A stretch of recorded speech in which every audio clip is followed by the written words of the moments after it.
Cease fire ختم، ایران کا پہلا حملہ ٹرمپ کا اگلا قدم۔ 12 روزہ جنگ کے بعد سب سے بڑا سوال یہ تھا کہ کیا امریکہ اور ایران ایک نئے تصادم سے بچنا چاہتے ہیں یا یہ خاموشی صرف وقتی ہے؟ تو اس سوال کی وجوہات بھی موجود تھیں۔ ایک غیر اعلانیہ سیز فائر سامنے آیا، پس پردہ سفارتی رابطوں کی خبریں آنے لگیں، تیل کی قیمتیں بھی نیچے آنا شروع ہو گئیں، عالمی منڈیوں نے یہ تاثر لینا شروع کر دیا کہ شاید کشیدگی اب بتدریج کم ہو جائے گی، لیکن اب یوں لگ رہا ہے کہ امن کی کوشش ناکام ہو گئی، مذاکرات نتیجہ خیز ثابت نہیں ہوئے اور جنگ اب دوبارہ چھڑنے والی ہے۔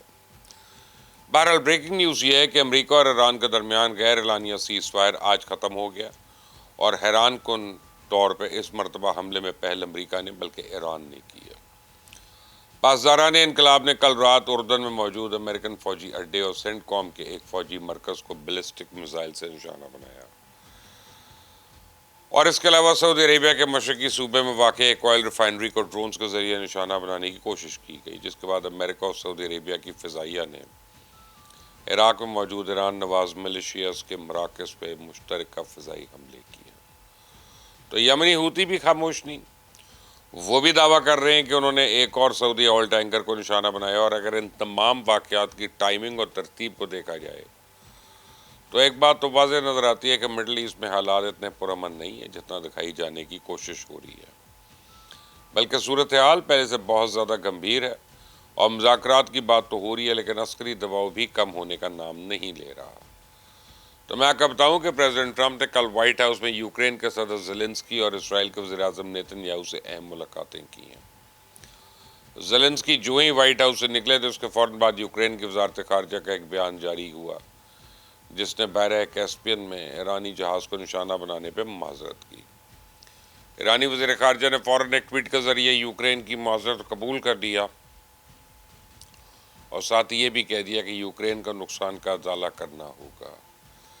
تو اسرائیلی وزیر اعظم نیتن یاہو نے وائٹ ہاؤس سے نکلتے ہی پریزیڈنٹ ٹرمپ کے ساتھ اپنی ملاقات کو انتہائی نتیجہ خیز قرار دیا، اور کہا کہ امریکہ اور اسرائیل کے درمیان اس بات پر اتفاق موجود ہے کہ ایران کو جوہری صلاحیت حاصل کرنے نہیں دی جائے گی۔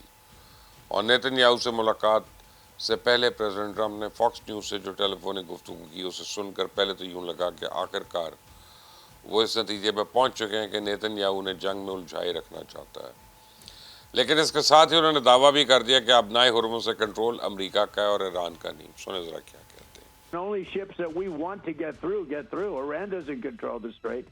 We control the strait. Now, they can drop a couple of mines in there and screw things up, but we control the strait. تو پوری دنیا جانتی ہے نا کہ ابنائے ہرمز ایران کی دکھتی رگ ہے، اس لیے پریزیڈنٹ ٹرمپ یہ دعویٰ سامنے آتے ہی ایران نے عمان کے ساتھ بات چیت بند کر دی۔ خاتم الانبیاء ہیڈ کوارٹر کے ترجمان نے باقاعدہ ویڈیو بیان جاری کیا کہ جو بھی شپنگ کمپنی ایران کے فروزن اکاؤنٹ سے معاوضے کی رقم وصول کرے گی، ابنائے ہرمز کے دروازے اس پر ہمیشہ کے لیے بند ہو جائیں گے۔ تو ایران کے ڈپٹی وزیر خارجہ کاظم غریب آبادی بھی ٹی وی پر آئے، اور انہوں نے پوری دنیا کو بتا دیا کہ حالیہ مذاکرات امریکہ کی درخواست پہ ہو رہے ہیں۔ مسقط نے ابنائے ہرمز میں بحری سرنگوں کی صفائی کے لیے تیسرے ملک کو رسائی دینے کی تجویز دی تھی، لیکن ہم نے تجویز مسترد کر دی ہے۔ سنیں ذرا۔ دنیا باید بدونه که جمهوری اسلامی ایران داره ابزارهای دفاعی خودش رو ارتقا میده و به هیچ وجه ما از این ابزارها هم دست نمیتونیم بکشیم. سنا آپ نے، ایران پہ واضح پیغام دے رہا ہے کہ سمندری راستے کے بارے میں کوئی بھی فیصلہ اس کی مرضی کے بغیر ممکن ہی نہیں ہے۔ اور میں آپ کو بتاؤں کہ مسقط نے ابنائے ہرمز کی مشترکہ سیکیورٹی کی تجویز دی تھی، اور مسقط کا خیال تھا کہ جنوبی لین کی سیکیورٹی عمان سنبھالے اور شمالی لین اور ایرانی بحریہ سنبھالے گی، لیکن ایران کی مذاکراتی ٹیم نے عمانی وفد پہ واضح کر دیا کہ وہ خلیج فارس میں کسی بھی قسم کی مداخلت برداشت نہیں کریں گے۔ تو اگر ان واقعات کو ایک ساتھ آپ دیکھیں تو یہ واضح ہوتا ہے کہ دونوں فریق ایک دوسرے کو مسلسل پیغام دے رہے ہیں۔ امریکہ اپنے فوجی اور بحری کردار پر زور دے رہا ہے، جبکہ ایران یہ اشارہ دے رہا ہے کہ خلیج میں اس کے مفادات کو نظر انداز نہیں کیا جا سکتا۔ اس لیے پریزیڈنٹ ٹرمپ نے اب ایران پہ واضح کر دیا کہ اگر وہ ڈیل پہ آمادہ نہ ہوئے تو پھر ایران کو یہ یعنی ایران میں کوئی پل نہیں بچے گا، نہ کوئی بجلی گھر محفوظ ہے۔ سنیں ذرا۔ I would say in 2 hours, most of the bridges, the major bridges will all be gone. And the power plants in 1 day. تو ایران نے آج اردن میں امریکن اڈے پہ جو حملہ کیا شاید وہ اسی دھمکی کا جواب تھا.